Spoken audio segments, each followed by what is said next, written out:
এই নিখিল শাস্ত্র ব্রহ্মাণ্ডে যত শাস্ত্র আছে শ্রী গুরুদেবকে আর ভগবান শ্রী হরি কে অভিন্ন রূপে ব্যাখ্যা করেছেন। আর সাধুগণ কি করেন? ঠিক একই ভাবে শ্রী গুরুদেবকে ব্যাখ্যা করিয়েছেন, চিন্তা করে থাকেন।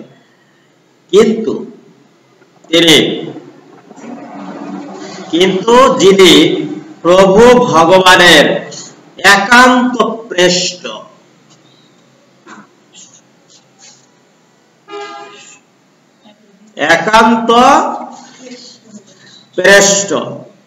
সেই শ্রী গুরুদেবের পাদ পদ্মের বন্দনা করি। কি এলো?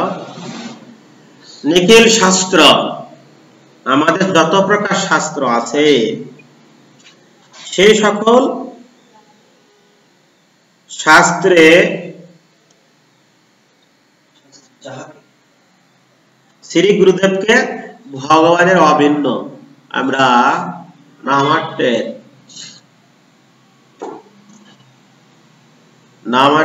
চলে যাই, যে 20টা শ্লোক প্রশ্ন আছে না, এই 20টা প্রশ্নে চলে যায়।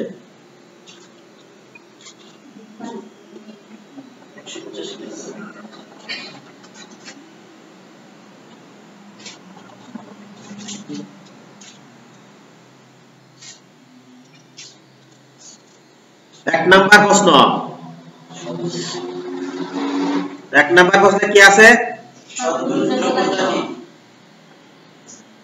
সদ্গুরুর যোগ্যতা কি কি? তার মধ্যে একটা আছে শ্রেষ্ঠ। সদ্গুরুর যোগ্যতা কি? শ্রেষ্ঠ। শ্রেষ্ঠ অর্থ কি? শ্রেষ্ঠ অর্থ কি? শ্রেষ্ঠ অর্থ প্রিয়তম। প্রিয়তম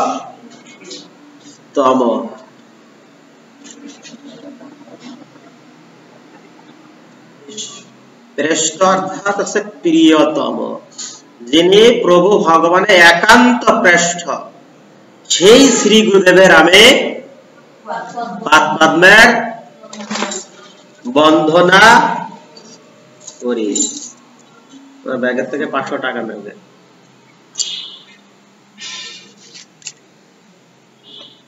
সেই শ্রী গুরুদেবের আমি বন্দনা করি।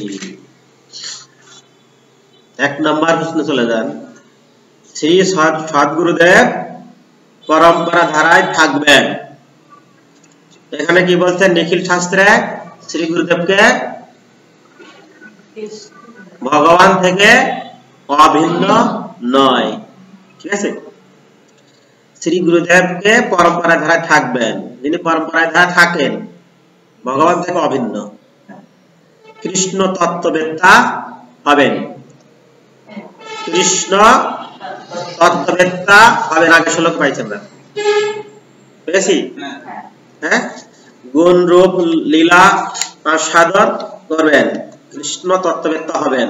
আর একটা আছে 2 নম্বর শ্লোক পাইছি, সংকীর্তন নৃত্য গীত বাদিত্র এইগুলো তিনি থাকবেন।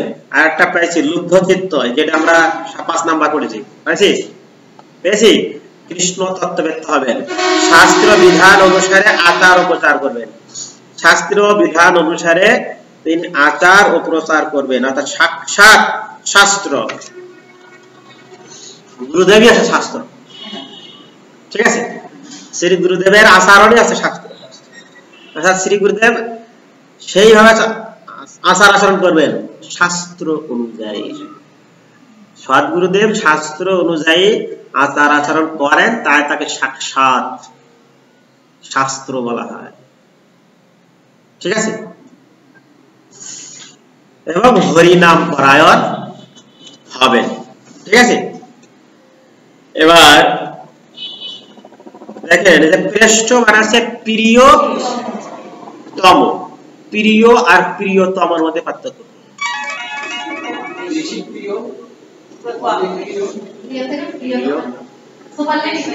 সুপারলেটিভ আমরা গুড, বেটার, বেস্ট। এখানে প্রিয় না যে প্রিয়তম, কেন? আর কিছু প্রিয় হলে হবে না, প্রিয়তম হলে, ঠিক আছে? প্রিয়তম। সেই গুরুদেবকে, সেই শ্রী গুরুদেবের আমি পাদ পদ্মের বন্দনা করি, যিনি সাক্ষাৎ শ্রী বিগ্রহে। ঠিক আছে? নাম্বার 10 আর একটা প্রশ্ন চলে যান ওই জায়গায়।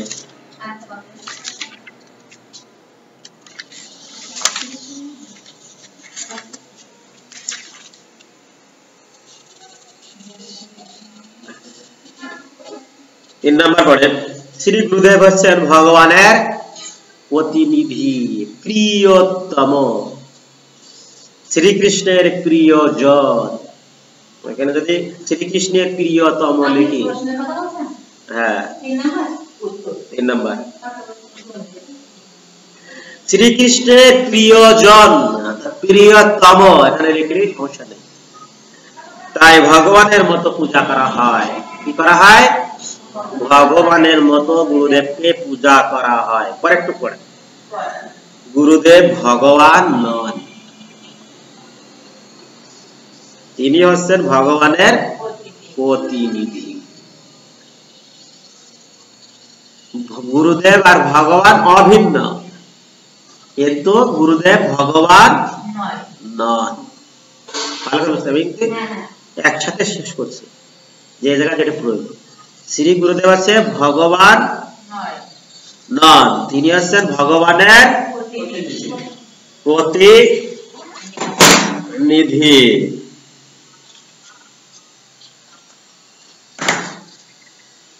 ভগবান আছে গুরুদেব আছে ভগবানের প্রতিনিধি, আর কি প্রিয়তম, আর কি প্রিয়জন।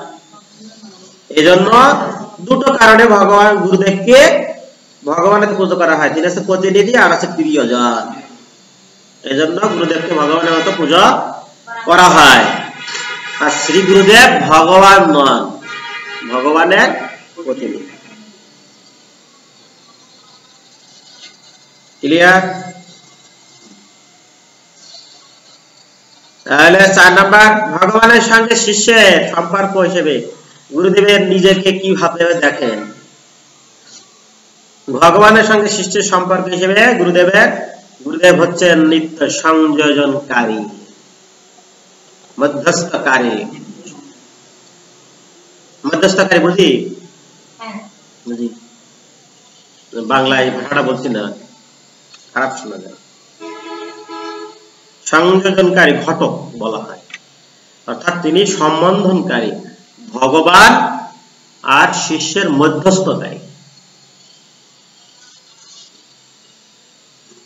এখন কথা 5 নাম্বার, শ্রী গুরুদেব পরম সত্য কথা বলেন, আপনি কি তা বিশ্বাস করেন?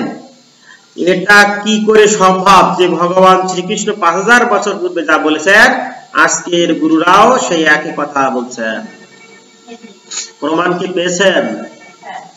শ্রী গুরুদেব আছে শাস্ত্র অভিন্ন, ভগবান থেকে অভিন্ন, ঠিক না? শ্রী গুরুদেব আছে ভগবানের অত্যন্ত প্রিয়, তিনি আছেন ভগবান থেকে অভিন্ন। তাই সেই শ্রী গুরুদেব 5000 বছর আগে যা বলে গেছেন ভগবান, এখনো তিনি একই কথা বলছেন, ঠিক কিনা? বিশ্বাস? ঠিক আছে।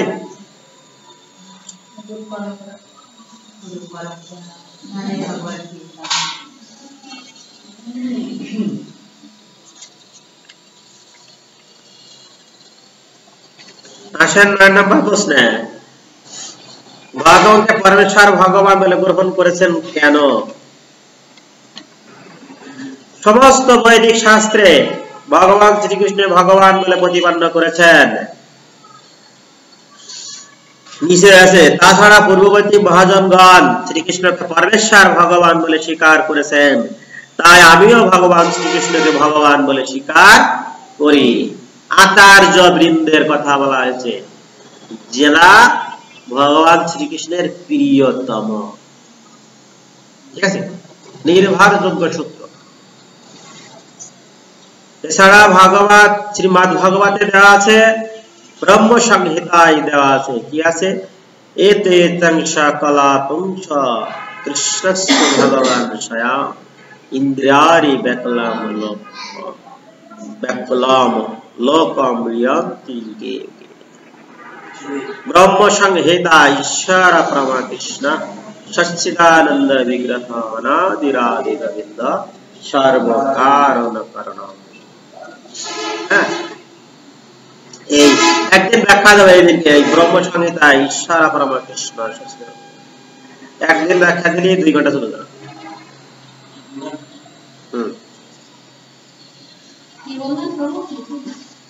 ব্রহ্ম সংহিতায় যে ঈশ্বর পরমা কৃষ্ণ সচ্চিদানন্দ বিগ্রহ অনাদিরাদি গোবিন্দ সর্ব কারণ কারণ, এইটুকু ব্যাখ্যা দিতে গেলে 2 ঘন্টা চলে যাবে, কিন্তু অনাদিরাদি গোবিন্দ এটুকু লাগবে 1 ঘন্টা। আচ্ছা, তো এখানে যে 20টা প্রশ্ন আছে, হ্যাঁ,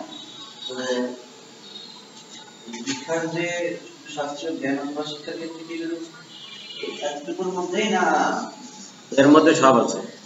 আরো 10 নম্বর প্রশ্ন, কৃষ্ণ নামের মাহাত্ম্য কি কি? হরে কৃষ্ণ মহামন্ত্র জপ করি কেন? সমস্ত পাপ দূর করে। হরে কৃষ্ণ মহামন্ত্র কি করে? এরকম ক্লাস বহুত দেয়। হরে কৃষ্ণ মহামন্ত্র পাপ দূর করে। যখন আমরা হরিনাম করি, জপ করি রেগুলার, যখন আমাদের পাপ কমে। আর যখন একদিন করিলে 5 দিন করার ইচ্ছা থাকে না, মানে ওই পাপ করেছি তাই তার করার ইচ্ছাই থাকে না। পাপ বৃদ্ধি পেলে ভক্তি কমে যায়। চিত্তরূপ দর্পণ মার্জন করিতে করিতে কলিযুগে ধর্মে পালনের জন্য জপ করি। আচ্ছা, এখানে আছে যে সমস্ত কামনা পূরণ করে। হরিনাম কি করে? সমস্ত কামনায় থাকে না, তা পূরণ নিয়ে গেছে। আর কৃষ্ণ প্রেম প্রদান করে হরিনাম।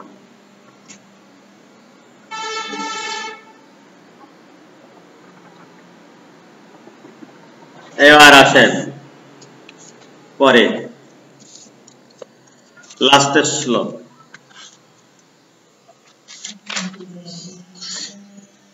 এটা কি ক্লিয়ার? 7 ক্লিয়ার? 7 ক্লিয়ার? প্রশ্ন আছে? यश प्रसादाद भगवत प्रसाद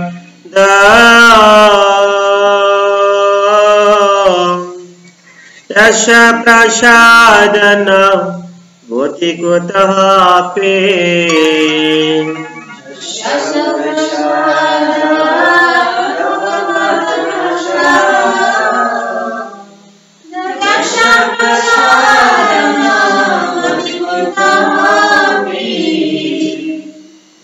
इंद्र प्रभर्ज धरस्तवंस्तश शस्त्र वंदे गुरु श्री चरणरविंद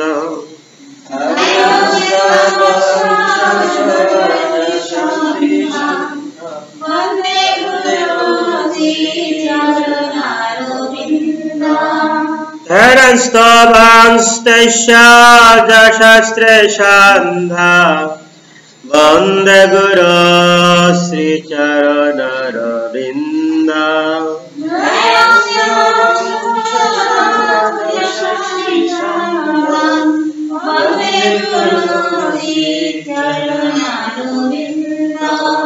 वन्दे गुरो श्री चरणरविन्द वन्दे गुरो श्री चरणरविन्द वन्दे गुरो श्री चरणरविन्द वन्दे गुरो श्री चरणरविन्द। हरे कृष्ण। एकमात्र যাহার কৃপাতে ভগবত অনুগ্রহ লাভ হয়, আর জেনে অপ্রসন্ন হইলে জীবের কোথাও গতি নাই।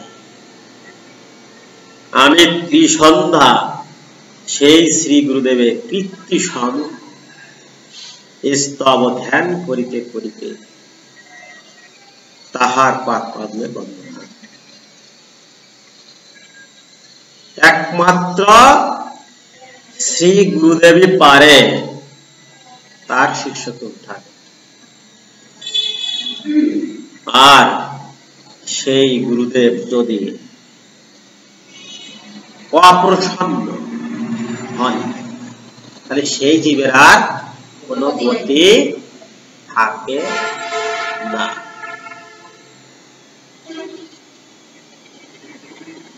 তাই বলছে যে আমি ত্রিসন্ধ্যা সেই গুরুদেবের, সেই শ্রী গুরুদেবের কীর্তি সমূহ। কীর্তি মানে কি? কীর্তি গুরুদেবের গুণাগুণ, সুনাম, কীর্তি গুণাগুণ স্তব করি, হৃদয় থেকে যেটা করা হয় স্তব করি, ধ্যান করিতে করিতে তার পাদ পদ্মের বন্ধনা করি। রূপ গোস্বামী আর জীব গোস্বামী আর সনাতন গোস্বামী এরা আছে একই পরিবারের। জীব গোস্বামী আছে ভাইপো। এক সময় এনারা একই কুটিরে থাকতেন। দিগ্বিজয়ী পণ্ডিত, তিনি বিভিন্ন জায়গায় পাণ্ডিত্য জয়ী লাভ করেছেন বলে বিভিন্ন পণ্ডিতের কাছে যাচ্ছিলেন আর তাদেরকে শাস্ত্র জ্ঞানে হারিয়ে তিনি একটা চিরকুট ছিল স্বাক্ষর করে নিয়েছিলেন, আমি অন্য জায়গাতে বিজয় লাভ। তা সনাতন গোস্বামীর কাছে ওই দিগ্বিজয়ী পণ্ডিত গিয়েছেন যে আপনার সাথে আমি শাস্ত্র আলোচনায় বসতে চাই, যদি আপনি না পারেন তাহলে আমাকে স্বাক্ষর করে দেবেন। তার সনাতন গোস্বামী, সনাতন বা রূপ গোস্বামী দুজনে, সনাতন গোস্বামী কি করেছেন যে বলেছেন আপনার খাতাটা দেন আমি স্বাক্ষর করি। কি করে দিয়েছেন? তার সাথে আলোচনায় আজ জানলেন, তিনি কি করেছেন? স্বাক্ষর করে দিয়েছেন যে আপনি জয়ী। কিন্তু জীব গোস্বামী বাইরে বারান্দায় সেবা করছিলেন। যে আগে জীব গোস্বামী দেখাইছে তো যে অনুমতি আছে যে আপনার কাছে রূপ গোস্বামী সনাতন গোস্বামী করে দেখাই দিয়েছে, সনাতন গোস্বামী তৈরি করে দিয়েছে। যখন বেরিয়ে যাচ্ছে তখন জীব গোস্বামী বলতেছে যে আপনার খাতাটা, তখন দেখা যায় সনাতন গোস্বামী সই করে দিচ্ছে যে আমি হেরে গেছি অজিত। এই দেখে জীব গোস্বামী কি আমার গুরুদেব ভাই হেরে যাবে, এ মানি নেব না। হ্যাঁ, তখন জীব গোস্বামী তার সাথে শাস্ত্রে দু একটা তর্ক শুরু করেছে। শুরু করলে সনাতন গোস্বামী তাকে জীব গোস্বামী ডেকেছে, মনে করে তোমরা ছেড়ে দেন। জীব গোস্বামীকে ডেকেছে যে তুমি কেন কথা বলে? তখন জীব গোস্বামী সত্য কথা বলছে যে আমার শ্রী গুরুদেব এখানে ছোট হবে আমি নিতে পারিনি। তা যখন সনাতন গোস্বামী বলছে যে তুমি শ্রী গুরুদেবকে কেমন ভালোবাসো, তোমাকে গুরুই মনে করো, আমি যে জায়গায় হ্যাঁ করে দিচ্ছি তুমি তো সেখানে কথা বলার কে? তখন জীব গোস্বামীর দণ্ড দেয়, ওই কুটির থেকে বের করে দেয় সনাতন গোস্বামী। তো এখানে কি বলেছে, শ্রী গুরুদেব যদি অপ্রসন্ন হন সেই জীবের আর কোন গতি হয় না।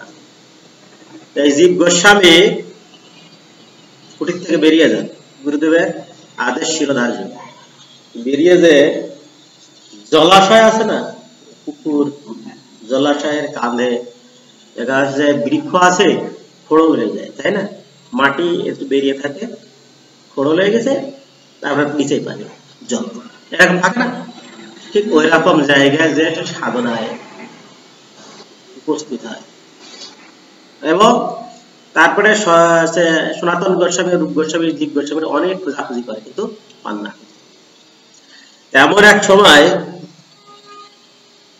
অনেক বছর হয়ে গেছে, বেশ কিছুদিন হয়ে গেছে, একটা প্রশ্নের সম্মুখীন হয়েছে সনাতন গোস্বামী আর রূপ গোস্বামী। সে প্রশ্নটা ছিল এই যে, ভালো মনে নেই, যে যখন ওই গোপীরা স্নান করছিলেন, স্নানের ওই জায়গাটা ঘাটে, অর্থাৎ পটে ঘাট থাকে, মানে উঠালামার একটা জায়গাতে, হ্যাঁ, ওইটা পাথর ছিল, পাথরের পরে পা দিয়ে নিচে নামতে আবার ওখানে উঠে আবার ওই পাথরে পায়ে ছাপ ছিল। তখন পাথরে পায়ে ছাপ আসলো কিভাবে, এই প্রশ্নের অ্যান্সার ছিল।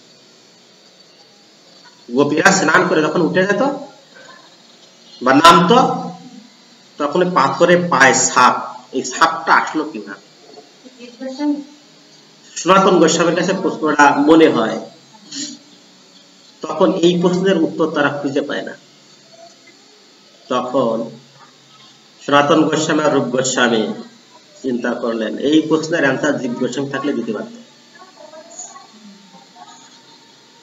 তখন তারা জীব গোস্বামীকে খোঁজে, খুঁজতে খুঁজতে যখন দেখে যে জলাশয়ের নিচে সে মানে আহার তো পাচ্ছে না এবং সে সাধনায় লিপ্ত আছে, তখন রূপ গোস্বামী আর সনাতন গোস্বামী তাকে ডেকে কুটিরে নিয়ে আসে, বলে যে আমি যে মুখ দিয়ে তোমাকে বেরিয়ে যেতে বলেছিলাম সেই মুখ দিয়ে তোমাকে ভেতরে আসতে বলছি। তখন জীব গোস্বামী আসলো, সেই প্রশ্ন বলে যে এই প্রশ্নের অ্যান্সার কি হবে বৎস? এই জীব গোস্বামী তখন বলল যে ভগবান শ্রীকৃষ্ণ যখন এই বাঁশি বাজাতেন তখন এই পাথর গলিত হয়ে যেত, তখন এই গলিত পাথরে যদি গলার নিচে পাঁচ দেওয়া হয়, সাপ থেকে এই পাঁচ সাপ সেই তখন পড়ে। এই প্রশ্নের আনসার দেওয়ার পরে সনাতন গোস্বামী আর রূপ গোস্বামী কে দেখালেন যে কাকে আমি দণ্ড দিচ্ছি। এরকম শিষ্য গুরু খুবই যোগসূত্র, তিনি জীব গোস্বামীর এই জায়গায় শিক্ষা যে শ্রী গুরুদেব যেটা হ্যাঁ করে দিয়েছে সেটা আমার, যদিও আমি জানি, তার বলা উচিত নয়। এটা আমাদের শিক্ষা নেওয়া উচিত। গুরুদেব যা বলেছেন ওটাই, আবার গুরুদেব আবার জীব গোস্বামী ডেকেছেন, জীব গোস্বামী চলে আসছে, জীব গোস্বামীর কাছে প্রশ্ন আনতে হয়েছে, জীব গোস্বামী উত্তর দিয়েছে। গুরু মহারাজ জয়প্রকাশ স্বামী গুরু মহারাজ কলকাতা মন্দিরের প্রেসিডেন্ট ছিলেন। প্রেসিডেন্ট করেছিলেন কে? শ্রীল প্রভুপাদ। শ্রীল প্রভুপাদ অনেকবার প্রেসিডেন্ট থেকে বাদ দিয়েছে গুরু মহারাজকে, আবার গুরু মহারাজ অনেকবার তার প্রেসিডেন্ট পদ দিয়েছে। এখানে কথা আছে যে গুরু মহারাজ প্রেসিডেন্ট থেকে বাদ দিয়েছে, তার দুঃখ নেই, আবার প্রেসিডেন্ট দিয়েছে, তার দুঃখ নেই, আমি যেরকম ছিলাম সেরকম। আসছে গুরু শিষ্যের যোগসূত্র, যে আজকে আমি এখানে আছি, যখনই শ্রী গুরুদেব বলেছেন যে তুমি কলকাতা মন্দিরের প্রেসিডেন্ট, গুরু মহারাজ একবারও বলেনি না, আবার বাদ দিয়েছে সাথে সাথে, ত্যাগ করে যে সেবাতে সেই সেবা, আবার দেশে আবার গুরু মহারাজ যখন আমেরিকা থেকে ইন্ডিয়ায় যখন পাঠায় শ্রীল প্রভুপাদ, শ্রীল প্রভুপাদ কিছু টাকা দিছিল, যে টাকায় প্লেন ভাড়া হয় না। এই টাকা দিলাম তুমি ভারতে উদ্দেশ্য হবে, যে টাকা দিয়েছিল প্লেন ভাড়া হয় না। গুরু মহারাজ একবারও বলেনি যেটা এটা তো হবে না, এই কথা একবার বলেনি। গুরু মহারাজ মালবাহী জাহাজে তিনি এটা টিকিট কাটেন, যাতে মানুষ আসেন না, টিকিট কাটে এবং ভারতের উদ্দেশ্যে রওনা হয়। গুরু মহারাজ এরকম ছিলেন। জীব গোস্বামী শিক্ষা আর গুরু মহারাজের মধ্যে যে শিক্ষা, এই শিক্ষা আমাদের পাওয়া উচিত। তাদের শিক্ষা এরকম ছিল, এটা হচ্ছে গুরু মহারাজের কীর্তি। আর আমরা যদি সামান্য যদি মন্দিরে সেটা প্রসাদ না পাই, কত কিছু বলি। আমাদের মধ্যে শিক্ষা শিক্ষা কতখানি অভাব। শ্রী গুরুদেব আছে, তিনি শিষ্যদেরকে প্রসাদ পাইয়ে নিজে প্রসন্ন হন। আর আমরা কি সেই শিক্ষা গ্রহণ করতেছি? এই জন্য আমাদের শিক্ষার অনেক অভাব আছে, সেগুলো আমাদেরকে অর্জন করতে হবে। শ্রী গুরুদেবের জীবনী পড়তে হবে, শ্রী প্রভুপাদের জীবনী পড়তে হবে। প্রভুপাদ গুরুদেবের যে চরিত্র, যে জীবনী যদি কেউ পাঠ করে হৃদয় দিয়ে, তার জীবন বদলে যাবে। গুরু মহারাজ কোটি কোটি ডলার তাদের ইনকাম, সেই ব্যক্তি শ্রী প্রভুপাদের সঙ্গে স্পর্শে এসে অন্য জায়গায় কাজ করে, লেবাররা কাজ করে, লেবারই কাজ করে, প্রভুপাদের হাতে অর্থ নিত, প্রভুপাদ সেই অর্থতে মন্দির চালাতেন। তিনি সেই ধনাঢ্য পরিবার ত্যাগ করে প্রভুপাদের সাথে চলে আসতেন, আর কোনোদিন ফিরে যাননি। তিনি যদি চাইতেন তার বাবা বা কাছে টাকা চাইতেন, কিন্তু দিত, তার কাজ করা লাগবে না। কিন্তু গুরু সেবা, গুরু সেবাটা কি? গুরুদেবের সেবা। আর শ্রী প্রভুপাদ রান্না করে ভগবানের ভোগ দিয়ে প্রসাদ নিয়ে বসে থাকতেন, কখন ছেলেরা আসবে ওদের প্রসাদ পাওয়ায় তারপরে নিতে পারতেন। গুরুদেব হচ্ছে পিতা এবং মাতা, সে শিক্ষাগুরু হোক আর দীক্ষাগুরু হোক। আমাদের স্কোয়াডের শিক্ষাগুরু এবং দীক্ষাগুরু একই। শিক্ষাগুরু প্রভুপাদ, দীক্ষাগুরু হচ্ছে গুরু মহারাজ। এই আছে তাদের জীবনে, তারা সবকিছু ত্যাগ করে এসে প্রভুপাদের হাতে চলে আসে। 69 বছর একটা বয়স্ক মানুষের সাথে 17 বছর একটা ছেলে যাবে কখন? কেন? মাধুর্য, মাধুর্য। প্রভুপাদের মধ্যে সেই মাধুর্য, মাধুর্য গুণ। গুরু মহারাজের মধ্যে সে মাধুর্য গুণ আছে। অনেক পাষাণ্ড ব্যক্তি গুরু মহারাজ দর্শন করে প্রসাদ বুঝে, এই প্রসাদ বুঝে তিনি ভগবানের সেবায় আছেন। গুরু মহারাজ একবার তার গলায় সন্ত্রাসের দ্বারা আক্রান্ত হয়েছিলেন এবং তিনি হসপিটালিস্ট যখন হন, তখন তারা ডাক্তাররা বলেছিল যে তিনি আর সুস্থ হবেন না, ডেথ হয়ে যাবেন। শুধু এটুকু রিকোয়েস্ট করা হয়েছিল, আপনি চেষ্টা করেন। অর্থাৎ এই নলি ছিল না, শুধুমাত্র সামান্য বেঁধেছিল। শুধু এটুকু বলা হয়েছিল আপনি চেষ্টা করেন, ডাক্তারকে বলা হয়েছিল। ডাক্তার সফল হয়েছিল।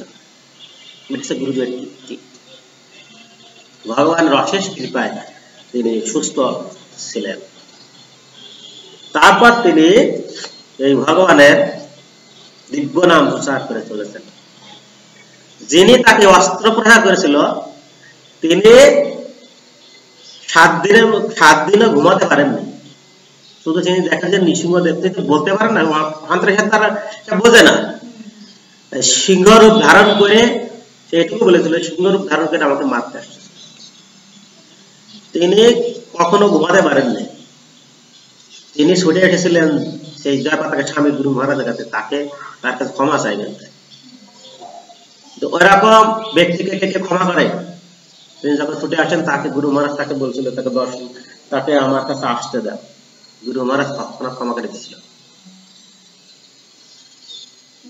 গুরু মহারাজ ক্ষমার মূর্ত প্রতি, যখন ক্ষমা করে দিয়েছিল সাথে সাথে তৎক্ষণাৎ তার কাছে দীক্ষা নিয়েছিল। তিনি সবচেয়ে বেশি প্রচার করে ইসকনে। গুরু মহারাজ সবচেয়ে বেশি প্রচার করে সেই। এইটা হচ্ছে মাধুর্য খ্রিস্টান।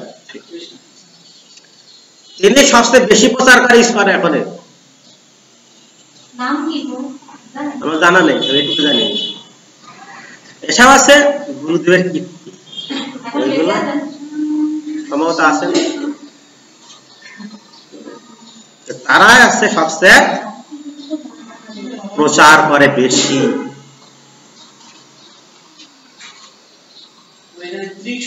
বলা হয়েছে যে শত্রু যখন আমাকে ভালো বলবে তখন সে সাধু। গুরুদেব তাকে ক্ষমা করে, তার শত্রু ছিল, তাকে ক্ষমা করে দিতে, সে এখন তার প্রিয় শিষ্য। এ আসছে সাধু। কিছু না,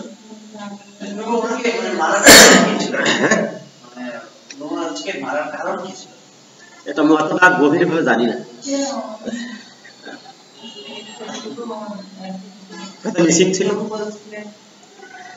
এরকম ভাবে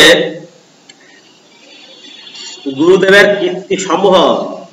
গুরুদেব আছে ক্ষমার মূর্ত প্রতীক।